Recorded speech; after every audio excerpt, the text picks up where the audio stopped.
We are so honored to have the Attorney General of the state of Nevada and a candidate for governor on the Republican ticket, Adam Laxalt, who joins us. Mr. Attorney General, great to have you here. Hey, it's great to be here. You got a big, broad smile on your face, and why is that? Well, we're super excited to be going around the state again. We kicked off our tour by doing a 17-county tour, and we're the only statewide candidate for any office to do that. And as hopefully your listeners know, I think that's incredibly important. I'm running to represent the entire state, and so we are in the middle of a 26-stop tour now.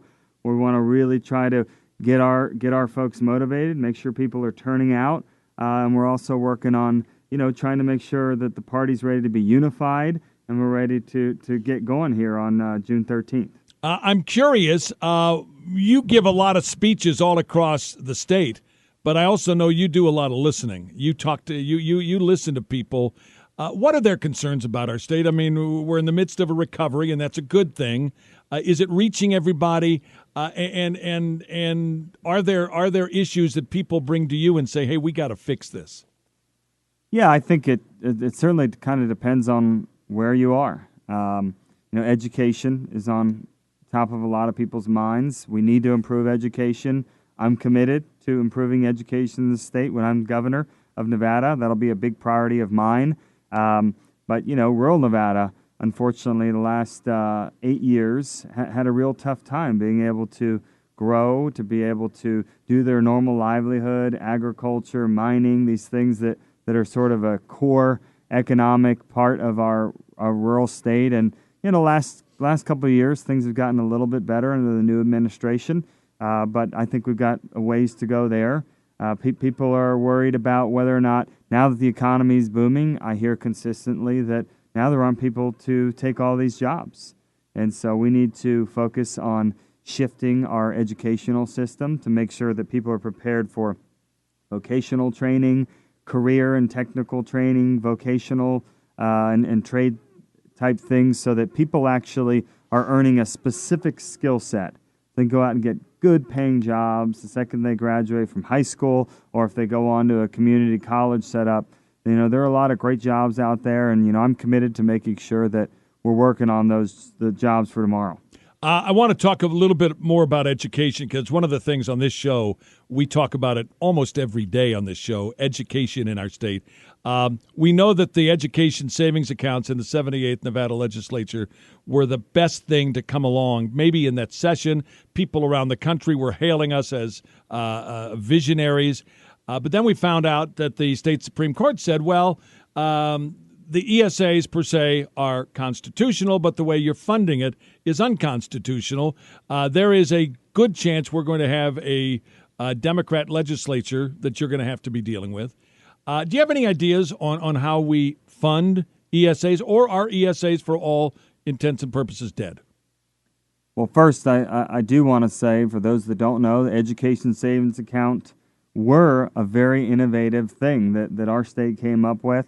And you're right, Kevin, people were excited about it all across the country.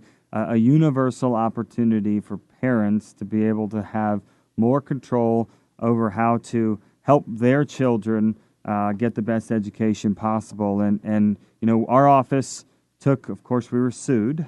And we were sued by the ACLU, who said that this thing was unconstitutional. The state couldn't give money if it went to religious organizations, like potentially a Catholic school or something like that. And really proud of the work that my team did. As you probably covered, we were able to get this case to the Nevada Supreme Court with a decision in about a year.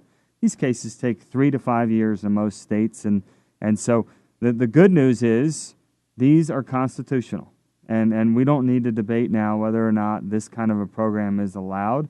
Now we get to debate the funding. And I look forward to that debate. I think this is a no-brainer. And it's just important to try to get the other side on board with this notion, hey, this is good for all of our kids. This is good for kids, and especially in lower income environments. This gives their parents more choice, a chance to tailor their education for their kids. And so I certainly plan on pushing for them, and it'll be a priority for me.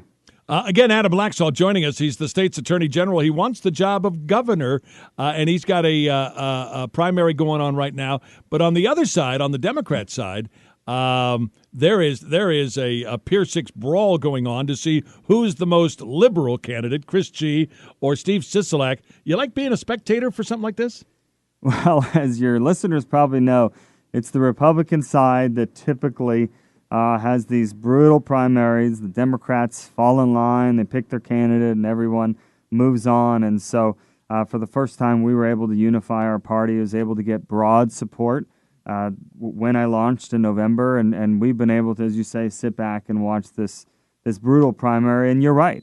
What Nevada voters are going to have to choose from on the other side are either one of them very progressive, very liberal candidates for this state, in my opinion, far to the left of Nevada.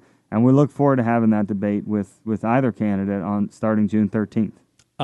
The good thing is neither of those candidates have been able to focus their millions of dollars in advertising at you. They're doing it at each other. I want to ask you about your fundraising because you've been setting records. What was it? Something like $6 million that you've raised since the first of the year, and you've got a bunch of that. What, $4 million on hand right now, ready for the general election campaign? Yeah, so we've raised over $6 million in this governor race. That's through the entire cycle, and you know the most ever raised by this point in time in a governor race was $4.2 million. And so I think that shows how excited people are to help me get across the line. And I think it also shows just how expensive and hard fought this race is going to be. As I say to people as I'm traveling the state, you know, this race is going to be a proxy war. And yes, all this outside liberal money, some of that is directed at me personally, but a lot of it is directed at our state because they sort of smell blood in the water after 2016 and think that Nevada may be a blue state, and then I firmly disagree with that. But they want to turn Nevada into a permanent blue state. They want to make sure we lose the presidential in 2020, and you know the big prize is redistricting. And so Attorney General Holder has this group that's been raising money across the country to fight for swing state governor races for one reason: redistricting. They've pledged $4 million against me already. The SEIU and other groups put together $5 million. Tom Steyer, as maybe you've covered, has pledged $2 million. George Soros just pledged money as well. And so, you know, this is going to be a hard-fought race, but I feel very good about where we are today with such, you know, great statewide support across Nevada. And, of course, having the fundraising advantage over either Democrat candidate, we should have, you know, close to a 4-to-1 cash advantage heading into the general election. Do we have the George Soroses, the Tom Steyers, do we have folks like that on our side where there will be a huge influx of outside money for you? We'll just have to see. You know, it's hopefully everybody understands how important it is to make sure that we've got a good conservative as the governor of this state, and you know, that's something I don't have any control over. But you know, hopefully that people understand that a lot of this outside money has for one reason. You know, they want to turn Nevada into California, and that's something that I'm committed to prevent. Adam Laxalt joining us, State Attorney General, and he wants to be governor. He's running in the Republican primary, and many believe he will be the standard bearer for Republicans in November. Want to ask you, because it's come up in other races a lot, and that is the issue of tax pledge. Grover Norquist. He had a big event in Pahrump a couple of weeks ago, I guess it was. Have you signed a no tax pledge? What is your no tax pledge stance? I've committed from day one that I will not raise taxes, and you know, we have the revenue that we need in the state. We've added a lot of new revenues since 2015, and now I think we need to work to use that money as efficiently as possible. And you know, frankly, we need to find ways to lower regulations and keep these costs down so that our economy can grow and expand.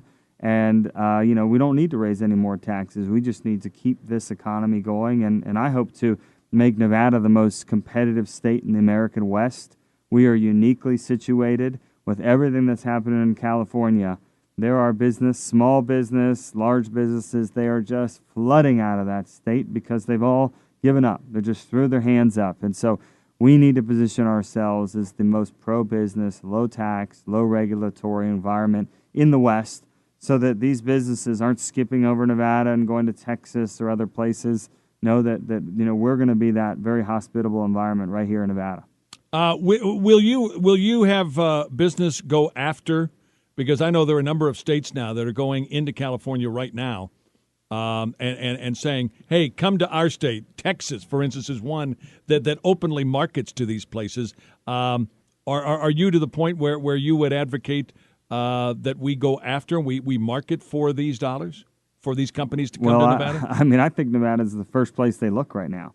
We have a sort of natural immigration neighbor. We got the South, normally Southern California, comes down here to Las Vegas Valley, and Northern California looks, first to the Reno, Tahoe area. And so, a lot of that's just going to happen naturally. It's important for economic development that we are going to market our state and continue to tell people, why they should do businesses in Nevada. But I do want to put one point is, my economic proposals aren't all about recruiting other people to the state. We need to find ways to make sure that our existing businesses can grow and expand. Small businesses are still the backbone of this state. And, a simple regulatory fix or cost savings sometimes can allow thousands of small businesses to go hire that next third, fourth, and fifth employee. So, that's something we'll be focusing on, is trying to figure out how we can make sure our Nevada businesses can grow and feel like this is a great environment for them as well. Nevada Attorney General Adam Laxalt joining us in studio, and love having him in. Love anytime he's in town. He's always got the welcome mat here. I'm going to give you as much time as you want on this one, but you had a ringside seat for what went on in the 79th Nevada legislature. In the 78th, Republicans got some good things done. In the 79th, though, if we had not had a Republican governor to veto 40-some-odd bills, we would be much like California. Can you talk about what is at stake in this November general election and why it's essential that we have a Republican governor in Carson City? I truly believe that this race for governor will be the race to decide the direction we go as a state. What we saw in that legislature in 2017, we saw the most liberal agenda we've ever seen in the history of our state. And when you say something like that, that sounds like it has to be overdoing it. It is 100% true. Give me a couple of examples. It is some of the things that the governor had to veto. We saw Medicaid for all provision. We saw, which would be incredibly expensive for our state and for businesses. We saw a proposal to raise the minimum wage to $15. Maybe one of the most radical things we saw was trying to make Nevada a sanctuary state. And so, everything that you see over the border in California that I think everyday Nevadans wince at, that's what you're seeing out of the progressive base of the Democrat Party. And it used to have, plenty of pro-business, moderate Democrats in this state, because we are a center-right state. But what we saw in that last session is that, whether it's just what you're seeing across the country, that the base of their party is just simply so liberal that they have to answer to that hopefully very small group in our state. You saw some things that were just unimaginable. And yes, you mentioned the governor doing 41 vetoes. If he didn't issue those 41 vetoes, we'd already be well on the road to looking like California today. Wow. I know that you're going to be celebrating or having fun on election night, but you're also going to do something the night before the election on June 11th. Can you talk a little bit about these two events? One is here in Las Vegas, and the other one's going to be up north. Absolutely. We're very excited for the primary election day. I'm going to be doing an election eve party in Las Vegas, and we're going to host it at our campaign office, and we encourage people to come. That? All are welcome. They can go to our website, adamlaxalt.com. It's from 6:30 to 7:45, and it's at 7395 South Pecos Road, right here in Las Vegas. So, and for your northern audience that I know you have as well, we are going to do an election party from 6 to 10 p.m. at the Grove in Reno. And so we've invited, whether it's the parties, other candidates, we certainly hope that we can provide a forum where people are coming together, and we are ready to move into the general election starting, T-minus 1 hour on June 13th. Mr. Attorney General, always good to have you in. Thank you so much. I really appreciate it. And next time you're down this way, you want to pop in for a cup of bad coffee or some real water, we'll be more than happy to help. I'm sure we'll find a few good opportunities. I sure hope so. Thanks so much. That's Adam Laxalt. He's running for governor on the Republican ticket, and will most probably end up running against either Chris G. or Steve Sisolak.